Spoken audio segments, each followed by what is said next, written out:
I think we need to place it formally as the African National Congress that it is our considered view that the member concerned, Honorable Diana Kohler Barnard, and the party she represents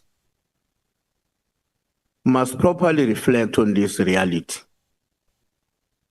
But this committee, the ad hoc committee, is not in any court. And let's avoid that. Let the honorable member do the noble thing and recuse herself. So it can't be that in the middle of the point of order, whether you sustain it or not, and then people are being told what needs to happen and all of that, even before their side of the story is heard. He was still in the floor. Please allow him to finish. Nothing. Sure, I would do honestly.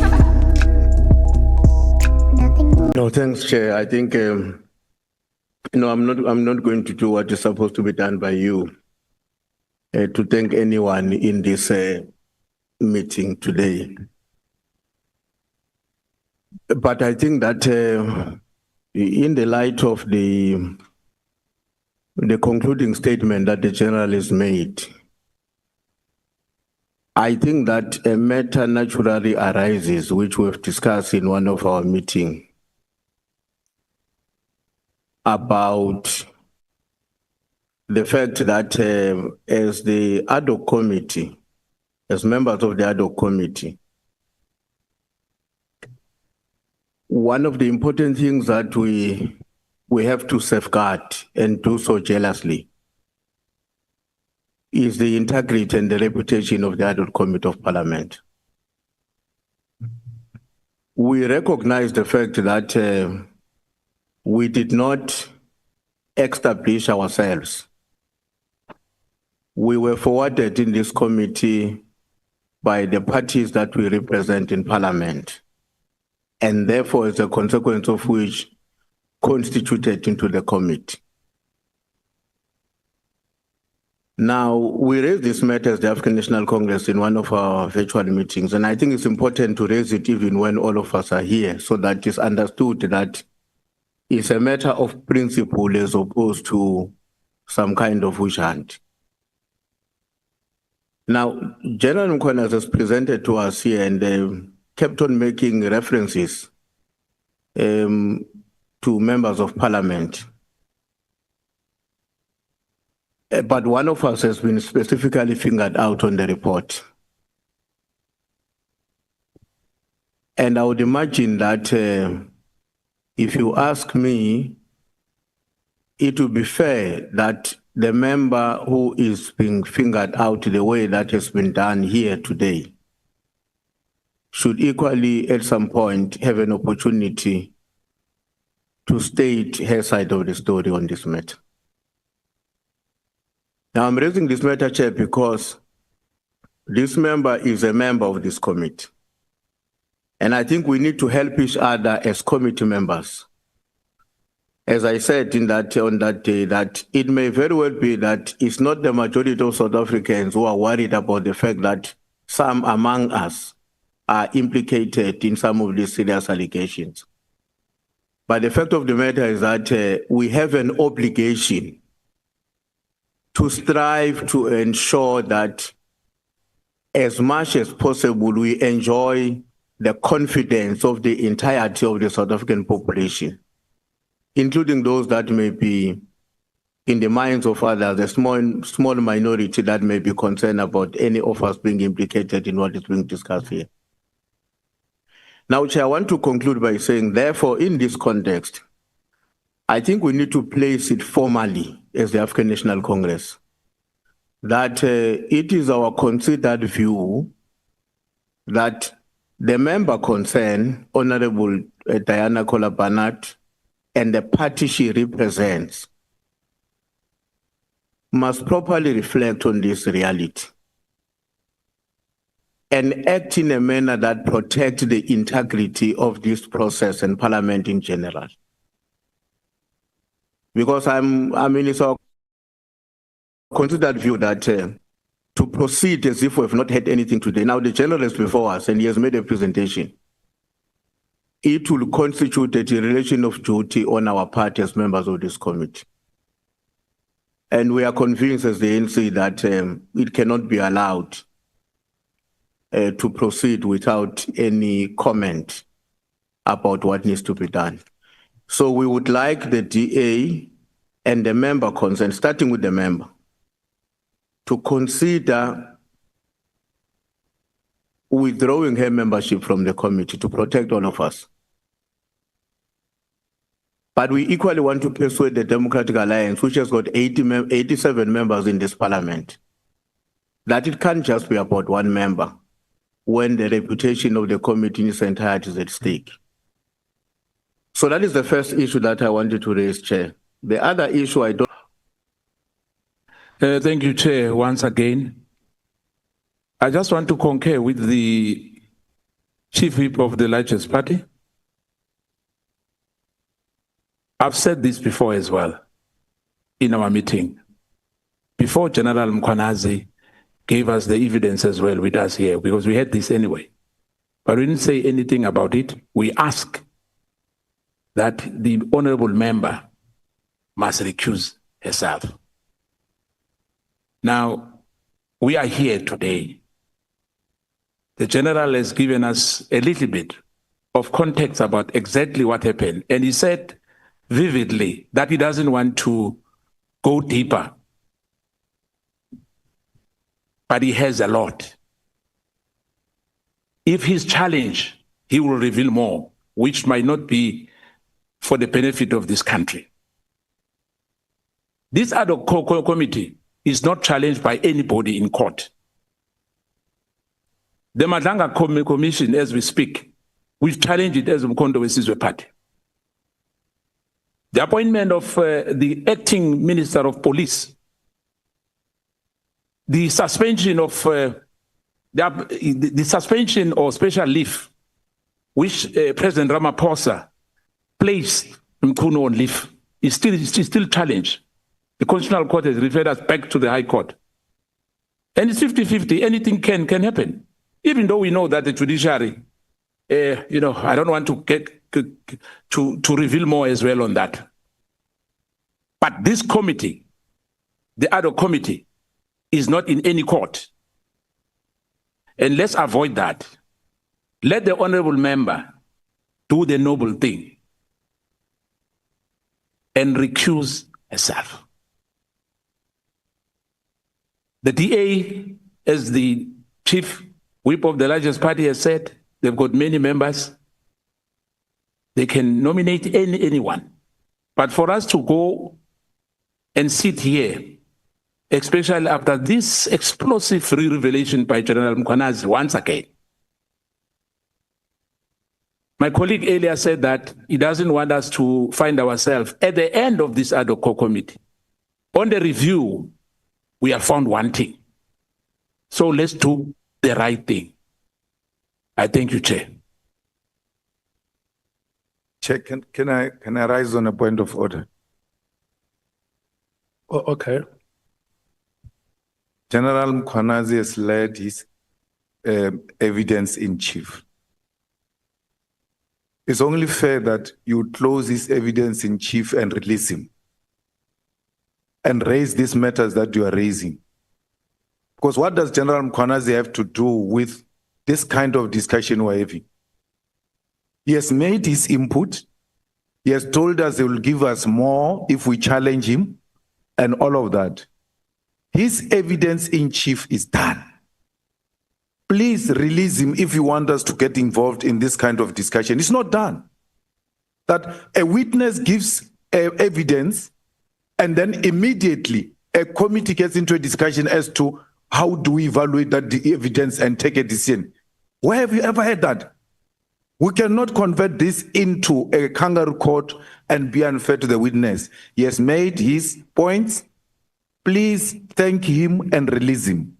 And if the chief whip of the majority party wants us to remain, because there is an agent matter, we remain and discuss it in public, not even in private. Have this discussion in public, but not in the middle of the evidence in chief of the general. Close the general's evidence in chief and let's have this discussion. We did not raise hands because we thought people are doing something else which has got to do with general. We are now on general. Whatever input you give when he has taken a stand, it must be directed to him.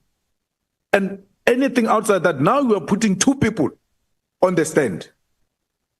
General Mkhwanazi is still on the stand, and honorable member is in a way being put again on the stand. At the same time with General Mkhwanazi. General Mkhwanazi gave us what he needed to give us. It's up to us to take a decision after we released him and thank him. I think it's procedurally fair. Don't open a debate of what needs to happen with members who are implicated in the middle of an evidence in chief. Thanks, Chair. No.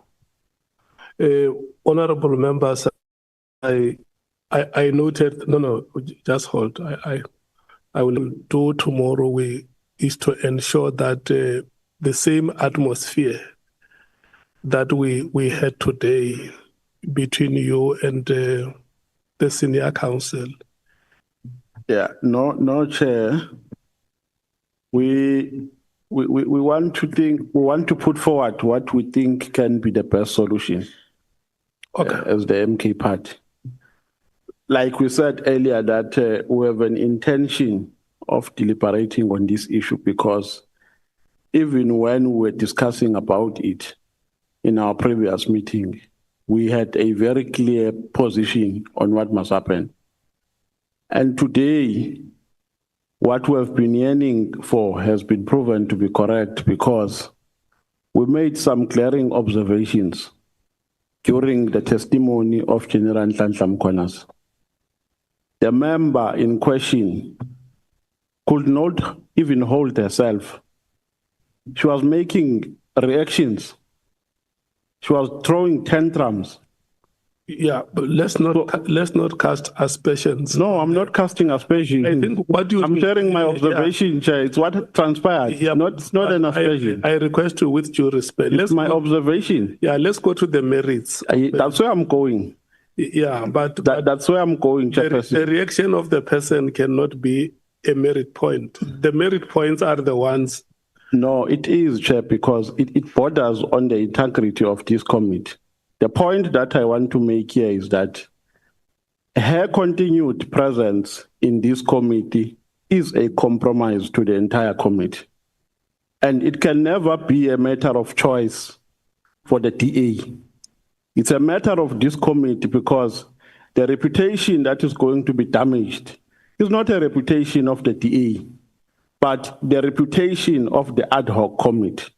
Chairperson, all members that have been invited in this committee are members who have been invited on the basis of the statement that was made in a press briefing. Now today, a police officer with the constitutional responsibility and who has been testifying under oath has laid allegations against a member of this committee. These allegations have not just been laid by a person who's walking on the street, but by a police officer with powers to investigate under oath. So we cannot belittle them. We can't just treat them as a by-the-way issue. The position must be taken by this committee chair that at first the DA must bring another person, failing which we enforce. We take a position as this committee. It can't be a matter of the DA chairperson because the DA, if it had conscience, by now would not be discussing about this issue. They would have brought another person to say, to safeguard the integrity and the credibility of this committee. We are bringing another person until the name of the member in question is cleared. Members of the public are not going to have respect for this committee if ourselves are not respecting it. And we can't treat members of parliament, we can't give them a special treatment. If we invited members of the public on the basis of a statement that was made in a press briefing, why are we allowing members who have been implicated by a testimony under oath and by a police officer here to be part of this committee, then that means we're not taking ourselves seriously. But if the committee decides to take a decision which is contrary to what we are advancing, Chairperson, then as the MK party, we are going to continue to make our position that we are not part of it. We are not part of that decision. We are not embracing it. We are not honoring it. We are not going to give any respect to a person who has been implicated by a police officer. He must be treated equally with the members of the public. No special treatment must be given to members of parliament because they are members of parliament. Whereas in a statement given under oath, so Chairperson, we support the motion, but in supporting the motion, we're saying subsequently, if the DA does not take a decision, a decisive decision to recuse the member, the committee must have a position because this is a committee matter, not a DA matter. Thank you. Honorable, okay, let's do this. Let me give Honorable Cameron first to speak and hear what they are saying. Maybe they can help us. Chair, thank you. Chair, Honourable Novalo should know the rules, that it's a party matter, not a committee matter. The party will certainly discuss, but I can tell you now that from where we stand now, no one will recuse themselves. We all keep mentioning a constitutional democracy here, and we all keep citing the Constitution, and we keep hearing what would happen in a court of law. But now we're finding someone guilty without an opportunity for them to speak on their own behalf. I think it's utterly unfair. No, Chair, and I think that's not the direction we should be pushing in. So we're not going to debate it. We'll give feedback tomorrow. The point is we need to respect the institution. Point of order, Chair. It's a procedural point. We can't do this, honorable members. Yeah, but it's a procedural point. The point of order is procedural. Chief Whip, Yes. I agree with you. Can we allow the member to conclude, and I will take the point of order, please?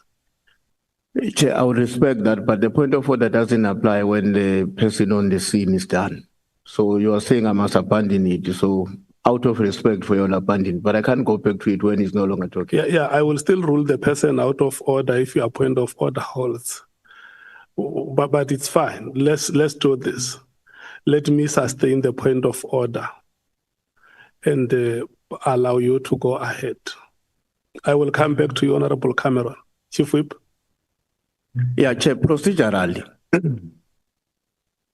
when a person is out of order, the requirement is that you must make the call here and then. The point I'm making here is that we have never found anybody guilty.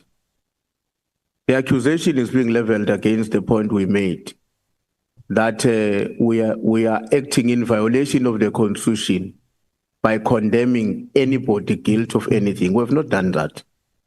All we have called for is that can we find a way in which the legitimacy and the integrity of this committee, a parliament that has been challenged in public, that people were saying, why did you keep quiet from March? If we have a possibility now as a small committee of parliament to protect our own integrity and that of the institution we represent, I think we have an obligation to raise that matter.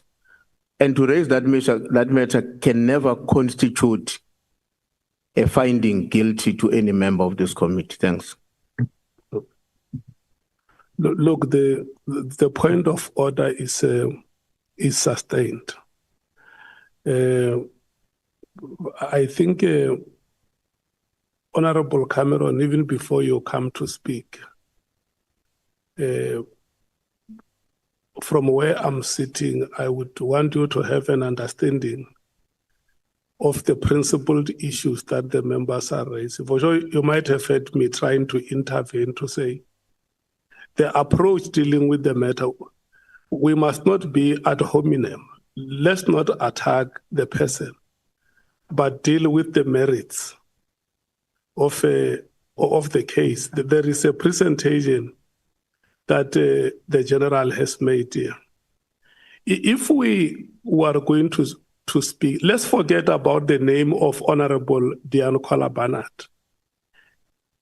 And that's why you heard when Honorable Nomvalo was speaking, I said, even if she might have reacted, let's think the reaction away from the facts and face the facts that have been made here, that if from the last meeting we were at 60-40 or at 50-50, we are now at 100-0 or at 95-5. The pendulum has swung and has swung heavily. And that is why there is a proposal here that, and I think the members are making this proposal out of euphemism to say, go and look at this matter and come back tomorrow and say, here we stand as the Democratic Alliance, as one of the parties in a multi-party democracy, South Africa. And this is what we have said we want to be to the people of South Africa. And this is how we are being viewed. And in the light of this, as the DA, we are coming before you as a committee of parliament to say, this is how we're dealing with the matter of our member. Because what is important here is not the participation of the member. What is important is the integrity of the committee.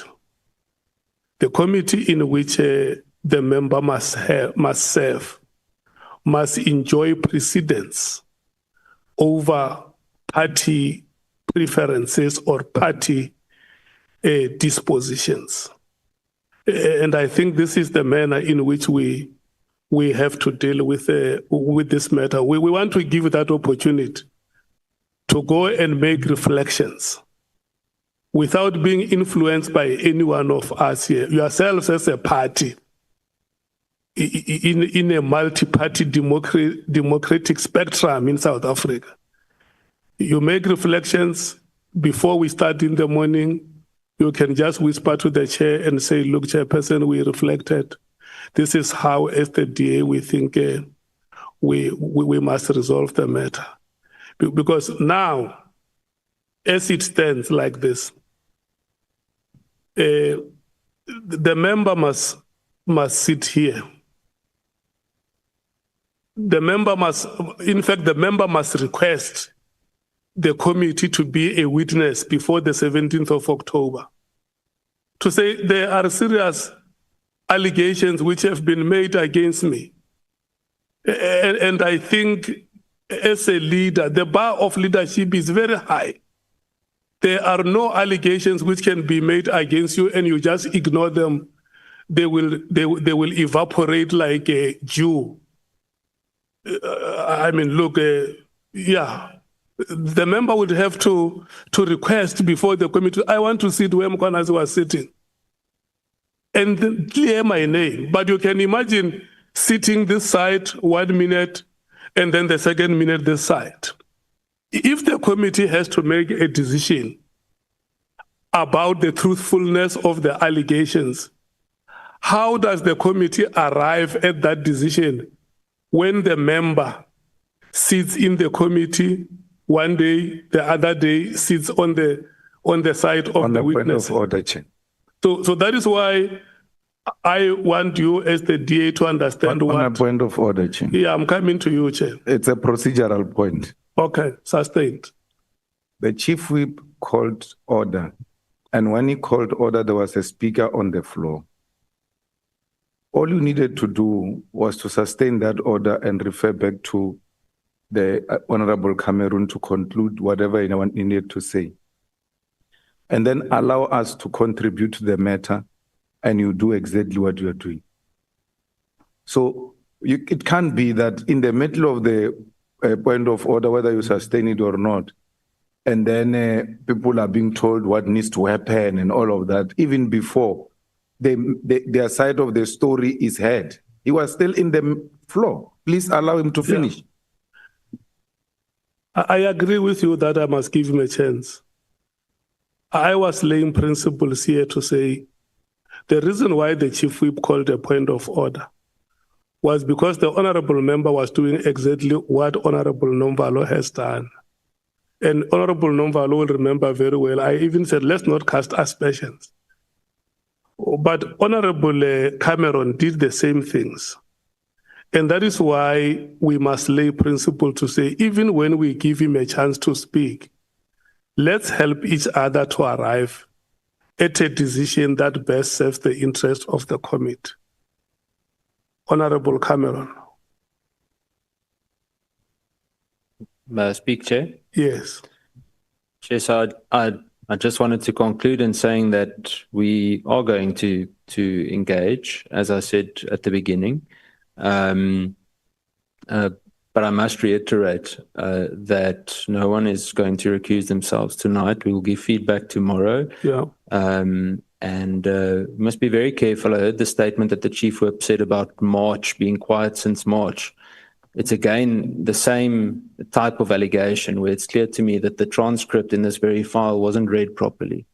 If evidence isn't considered, a decision can't be made. So we can't be a kangaroo court ourselves. But nevertheless, we will give feedback tomorrow. Thank you, Chair. Okay. Can I have everybody who wants to speak raising a hand so that I know that the list that I take is the last list of hands? Honorable Sols, Honorable Malema, Honorable Shigeleng, Honorable Skosana, Honorable Nola, Honorable Sangone. But before I give you, wait. Before I give you a chance to speak, I see there are alternate members who are raising hands.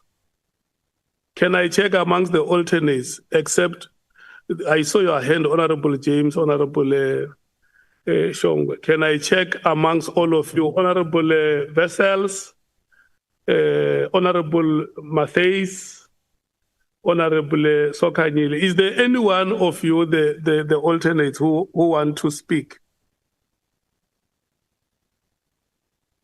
Okay, I'm not seeing any one of you who wants to speak. Let me start by taking Honorable James and Honorable Shongwe first, and then I will come to the full members. Sorry, Chair, can I call a point of order on procedure? Nothing. Sure, I would honestly.